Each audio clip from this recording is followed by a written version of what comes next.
No, I failed to bring my wallet, Jim. I have a fob, I think they call it, over at the State House, that you tap a button and the door's open. I've also had a death threat against me in the last year. I don't know if you have. I don't know if any others have, but to have a township police officer parked in your driveway for a period of time, and you have children, you take those threats seriously. I think the sheriff of Cuyahoga County has pointed out there's been 8 death threats that have been leveled against Ed FitzGerald over the course of the last couple of years. Law enforcement takes those threats seriously. Fathers and moms take those threats seriously. John Kasich takes those threats seriously. As you know, Jim, John Kasich doesn't release his schedule because of what the Highway Patrol and the public safety officials point out to us when we requested those schedules, the risk to making that available and the threats that exist against leaders in our state. It's one of the unfortunate realities of life today that we oftentimes face those kinds of threats. Matt Borges, the irony of Matt Borges, who's been convicted of corruption, going to Cuyahoga County and suggesting that the sheriff of Cuyahoga County is somehow playing political games by not releasing this data. I look forward to the same kind of exuberance demonstrated by Mr. Borges in attempting to get Mary Taylor's travel records, if they in fact exist, in getting John Kasich's travel records, if they exist, in finding out what the Speaker of the House of Representatives' travel records are, if they exist. The fact of the matter is, the Cuyahoga County Sheriff has indicated and asked that these records not be released because they're a threat. They're outstanding threats to Ed FitzGerald and to his family.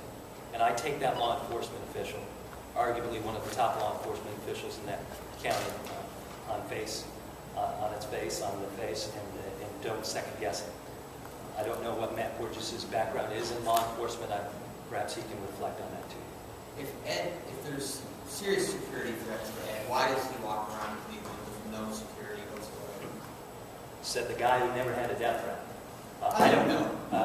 I've never, because you never expressed the fact that you've had one to me when I've expressed the fact that I've had one to you. When the Highway Patrol contacts an elected official, in my case, when the sheriff of a county and then a township police chief contacts me, when a police officer from a law enforcement agency 2 hours away contacts me, I have to make the decision, do I still take my daughter for ice cream that night? Do I request additional security? I chose, Ed FitzGerald chooses, John Kasich chooses to keep security at the level that reflects their concerns, but also take into account what the leaders in the law enforcement community advise them of and how they behave and behave then accordingly. You think about things, you take a second look, perhaps if this happened to you, you did the same thing.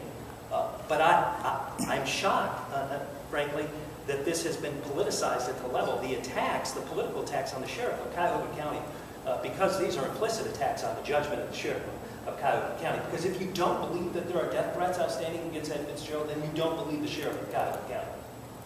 And you ought to produce evidence that he's lying.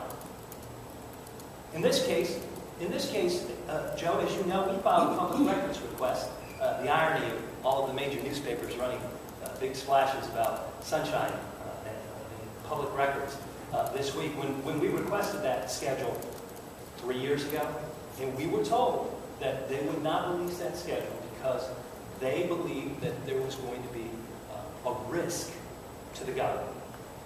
I believe that we took that answer on face value. That I didn't attack the Director of Public Safety or the Superintendent of the Highway Patrol. We ought not attack politically the Cuyahoga County Sheriff. He's spoken with Ed about what he's going to get the additional security police that afford him As a matter of fact, that's occurring today. Literally right behind you. In another room. So he will, as of today, yeah, the executive unit, the Director of Public Safety and the Superintendent afford protection to the governor, as they should, and then to whomever the challenger may be. In this case, Ed FitzGerald. 4 years ago, it's John Kasich. So he's actually getting the security pay, or they're just doing another meeting? They're meeting right now I'll direct that question when it actually starts to the Director of Public Safety, to the Superintendent of Highway Patrol. But he But doesn't- I just shook hands with him. But he does plan on taking advantage of that Yes. security? Other questions? On the 30th floor, to get onto the 30th floor, there is a keypad, a fob pad.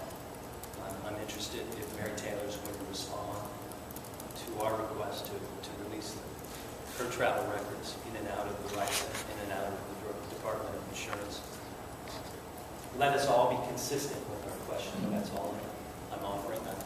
I'm more than willing to go out and seek the information that I think is appropriate, as we've done in the past, and we'll let the chips fall. Mary Taylor has proven herself to be an elected official who is unwilling to work, frankly, unwilling to work. As a state auditor, she used the state plane as her personal taxi. She didn't show up for work. She got a pass.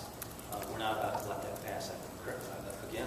Chris, when did you make this? You're talking about a public records request to Mary Taylor's Yeah, office? we're gonna make a request. You haven't made it yet? No, we're going to. And what are you going to ask for? Similar things that I just mentioned, travel records For her for her. only? Yeah, because we've asked for governor case and we're denied.